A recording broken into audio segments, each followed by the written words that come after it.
daya manusianya banyak. Jadi kita bisa membuat Indonesia jadi lebih baik. Caranya gimana kontribusi kita untuk negara? Salah satu kontribusi saya adalah melalui VTube. Karena melalui VTube kita bisa membantu begitu banyak orang. Kita nggak cuma lihat diri sendiri. Kalau soal punya uang, ada penghasilan, dapat duit, sudahlah. Sudah pasti dapat, nggak mungkin nggak. Kalau nggak dapat, Anda nggak lagi di VTube itu namanya.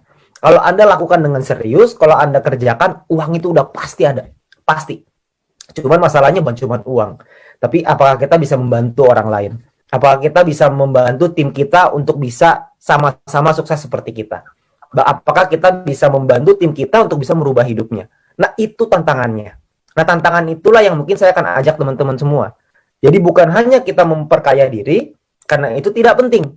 Karena menurut saya yang paling penting adalah kita bantu tim kita untuk jadi sukses dan kaya. Kalau mereka sukses dan kaya, kita sudah pastilah nggak mungkin nggak usah dibahas lagi. Jadi jangan pernah fokus ke diri sendiri, tapi fokuslah ke tim kita. Nah, untuk itu Anda perlu belajar. Anda perlu belajar dengan mentor-mentor yang tepat. Gitu. Jadi kalau untuk soal VTube-nya, kalau Anda merasa bahwa bisnis ini layak dan menarik untuk dijalankan, Anda sudah di tempat yang tepat. Dan banyak orang di luar sana tidak bisa melihat itu. Dan memang dunia ini berubah oleh sekelompok kecil orang yang bisa melihat sebuah peluang. Mark Zuckerberg ketika membuat Facebook, itu ditolak oleh teman-teman kampusnya. Tapi beliau tetap jalanin. Dan sekarang ada yang percaya, ada yang tidak percaya. Yang percaya sekarang menjadi salah satu orang terkaya di Amerika. Dan orang yang tidak percaya tentunya sekarang gigit jari. Nah, mungkin teman-teman kita juga sama. Orang melihat VTube dari sebelah mata. Tapi kalau kita bisa melihat VTube dari kacamata yang berbeda, kita bisa melihat peluangnya di situ. Selamat untuk Anda. Nah, tapi bukan cukup sampai di sana.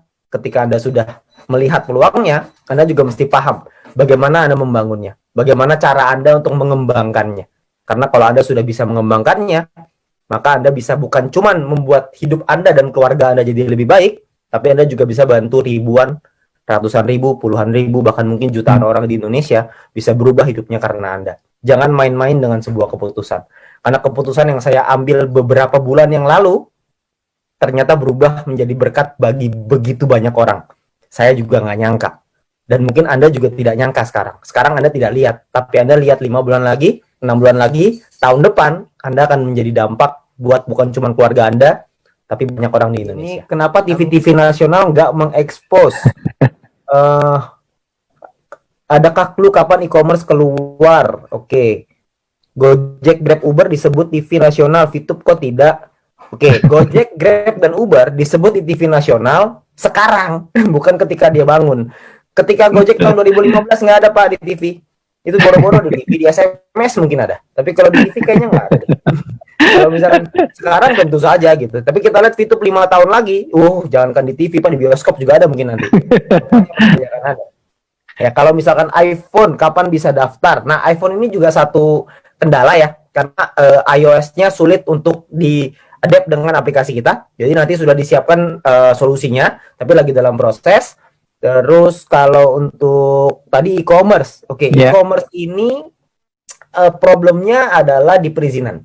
Sekali lagi, ini model bisnis kita ini terlalu, kalau bahasa Yamaha selangkah ke depan, tapi ini kayaknya beberapa langkah ke depan gitu ya. Ini terlalu depan nih, sampai sulit untuk kita jelasinnya aja, bikin mudengnya aja susah gitu. Jadi kita perlu waktu. Jadi mungkin prediksinya mungkin tahun depan kayaknya deh. Ya, karena kita butuh dari manajemen sih lebih tepatnya ya. Manajemen negosiasi dan penjelasannya itu butuh lebih lengkap. Mereka butuh yang lebih jelas. Karena birokrasi di Indonesia kita semua sama-sama paham ya. Semuanya butuh waktu. Jadi kita butuh waktu untuk menyesuaikan itu. Tapi tentu saja kita mau banget supaya e-commerce itu jalan secepatnya. Itu perusahaan akan jauh lebih sehat lagi gitu. Jadi tentunya kita juga akan perusahaan juga akan mengupayakan supaya jalan terus. Supaya e-commerce ini bisa running gitu. Tapi kita juga nggak mau melampaui koridor hukum. Tentunya kita semua nggak mau melakukan sesuatu yang ilegal. Kan nggak ada yang mau. Kita maunya semuanya dalam ranah hukum yang benar. Melalui legalnya mesti tepat gitu. Jadi kita nggak akan mulai sebelum kita dapat ACC atau approval dari negara, dari regulator. Tentu buat kepentingan kita bersama juga gitu ya. Pernah nggak Metro TV iklan di RCTI? Nah, ini dijawabin sendiri. Terima kasih.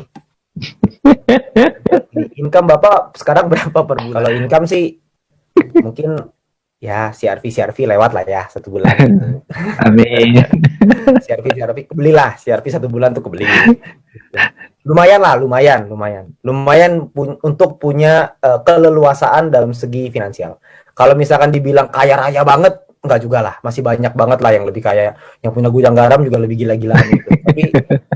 Tapi kalau misalkan keleluasaan dari segi income, dari segi pengeluaran, ya makan-makan nggak mikir lah gitu. Makan-makan nggak mikir. Ngomong-ngomong, kapan manajemen berkantor di Indonesia? Nah, ini juga salah satunya nih ya. Ini juga kebetulan lagi dibahas, jadi sekalian. Kantor di Indonesia juga sedang dipersiapkan karena kita juga sama-sama tahu bahwa bisnis di Indonesia, kantor harus di Indonesia. Jadi kantor itu juga lagi dipersiapkan karena kemarinan ini kita memang peledakannya terlalu cepat. Jadi mau nggak mau harus ada manajemen yang dadakan dulu. Nah, sekarang ini sudah mulai running, lagi dipersiapkan untuk kantor di Indonesia. Jadi nanti kalau kantor ada di Indonesia pasti akan di-announce lah. Gak mungkin nggak. Ya karena saya yakin nanti kantornya itu nggak tahu deh itu kayak apa, tawuran mungkin di dalam situ ya. Saya nggak tahu deh. Bakal rame banget pasti yang datang. Tapi nanti pasti akan dikasih lihat. Boleh lihat jempol yang bisa membawa kesuksesan. Wih, mantap. Wih, jempolnya mantap. Jempolnya mantap nih. Susah nih jempolnya. Kenapa untuk registrasi harus berusia 18 tahun? Karena kalau di bawah 18 tahun nanti kita ditangkap sama Depnaker. Karena tidak boleh mempekerjakan orang di bawah umur. Yang hadir kasih 10 VP kok masing-masing. Waduh, daripada saya kasih ikan lebih baik saya kasih pancingannya. Kenapa kalau searching di Google tentang VTube pasti yang keluar adalah VTube penipuan? Oh iya tentu saja, karena perusahaan bagus harus dijelek-jelekan dong. Karena perusahaan yang jelek mau diapain lagi? Kapan izin Kominfo balik? Kenapa kita harus pakai NIK? Oke, izin Kominfo ini masalah waktu ya. Jadi ini juga sama. Jadi kalau misalkan proses legalnya ini sudah mendekati fase akhir. Jadi ketika itu sudah selesai, maka semua izin juga pasti akan dipulihkan. Cuma itu butuh waktu aja untuk penyelesaian sedikit lagi. Jempolnya panjang banget ya, gak buntet. Makanya rezekinya banjang. Bisaan aja dulu waktu gua susah nggak begitu. Kenapa harus pakai nick? Karena kalau nggak pakai nick, nanti satu orang bisa bikin ID banyak banget dong. Karena kan harus diverifikasi apakah manusia atau robot, kan gitu. Kalau misalkan isinya robot semua kan pusing. Jadi kan harus ada KYC namanya. Jadi perlu ada yang diituin lah, yang dicek gitu. Ini udah gampang banget loh, cuma NIK doang. Harusnya tuh nggak begini nih. Harusnya tuh ada selfie-nya, ada fotonya, ada apa gitu. Harusnya ada beberapa lagi. Betul. Berarti itu masih di R&D terus ya? Oh, itu tentu saja jelas. Karena yang namanya bisnis, kalau misalkan tidak bertumbuh terus, maka bisnis itu akan mati. Seperti contoh, kita ambil contoh paling gampang. Bluebird sama Gojek. Siapa sih yang dulu yang punya Bluebird itu salah satu orang terkaya di Indonesia loh. Top 50 kalau nggak salah, terkaya di Indonesia. Sekarang, Bluebird ini ketika dibangun, itu gak ada yang berani melawan tuh. Taksi nomor 1 pasti Bluebird, gak ada lawannya. Ada Bluebird, Silverbird, GoBird, semuanya. Wheelbird juga ada di situ. Gak ada satu orang pun yang bisa menyangkal bahwa Bluebird itu taksi nomor 1 di Indonesia. Okay. Nah, tapi ketika Gojek itu muncul, Gokar itu muncul, terjadi apa ya namanya ya? Terjadi ribut gitu antara Gokar, supir Gokar dengan taksi. Katanya ini nggak fair lah, apalah segala macam. Dari pihak Bluebird itu juga ngotot, tidak mau beradaptasi dengan perubahan, nggak mau ikutin dengan online. Yang terjadi adalah Gojeknya sekarang membeli sahamnya Bluebird. Jadi yang tadinya kompetitor, Bluebird tadinya di atas, sekarang Bluebird mau nggak mau bekerja sama dengan Gojek gitu. Jadi namanya bisnis harus terus berubah. Begitu juga dengan Vito, pasti akan ada perubahan. Kalau Anda tanya akan berubah atau enggak, dijamin pasti akan berubah. Karena kalau nggak berubah, kita akan punah. Jadi mau nggak mau harus seperti itu. Bapak sendiri menjalankan misi dengan modal 0,3 apa fast track? Ya tentu saja 0,3 Bapak. Zaman saya pertama kali bergabung, EC aja tidak dibuka. Tidak ada EC, mau beli sama Sopo. Tentu saja pakai gratis, mau pakai apa lagi? Dulu 0,3 tuh seru sekali loh. Betul. Kita nunggu loh berbulan-bulan supaya dapat 0,3. Gila, launching tuh dengan semangat selesaiin, 0,3 pertama nih.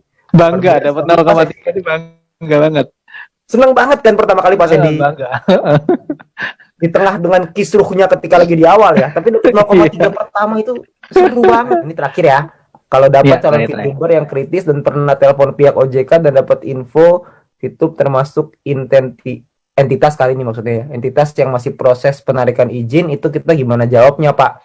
Kalau saya nih, ini Anda perlu tanya lagi ya sama Pak Sandy ya. Kalau saya kalau ketemu dengan orang yang sebegitu kritisnya, pengen tahu semuanya, pengen supaya telepon OJK lah, ntar dia telepon ke Kominfo lah, dia telepon ke presiden lah, semua mau ditelepon sama dia untuk memastikan supaya bisa jalan.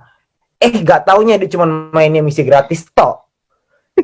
Kalau saya boleh milih, kayak gitu biasa saya Nina boboin, biar bobo aja, jangan dibangunin, karena repot, karena lucu, orang itu mau ikut bisnis yang fresh, yang namanya bisnis fresh selalu ada tantangan di awal, selalu tidak mudah di awal. Kalau bisnis yang sudah established, bisnis yang sudah jadi, bisnis yang sudah kuat, legalitas gak ada lawannya, udah aman semuanya, ya Anda tunggu dulu 2 tahun lagi lah gitu. Mungkin beliau itu bergabungnya waktu yang tepat 3 tahun lagi dari sekarang. Jadi jangan Anda fokus sama orang yang seperti itu. Kalau saya lebih fokus sama orang yang melihat peluang daripada orang yang melihat masalah di balik peluang. Karena kalau ketemu orang yang nyarinya masalah, Anda kasih solusi, dia cari lagi masalahnya. Anda kasih solusi, dia cari lagi masalahnya. Anda nanya sama saya cara jawabnya gimana? Cara jawabnya adalah jangan dijawab. Kalau saya sih begitu. Makin dijawab, makin panjang. Jadi mendingan nggak usah. Kalau saya sih begitu ya, tapi Anda bisa tanya lagi dengan Pak Sandy. Mungkin Pak Sandy punya trik yang lebih mantep. Jadi thank you teman-teman semuanya. Saya udah kasih kesempatan untuk sharing di sini. Harapan saya adalah teman-teman semua di sini bisa mendapatkan manfaat seperti yang saya rasakan, seperti yang Pak Sandy rasakan, dan seperti leader-leader Anda rasakan. Tapi ingat, untuk Anda mencapai di posisi seperti Diamond, Platinum, itu tidak mudah. Butuh kerja keras, butuh perjuangan. Jadi siapkan hati Anda untuk kerja keras itu, siap-siap buat berjuang, dan saya yakin kalau misalkan kita bisa, Anda juga pasti bisa.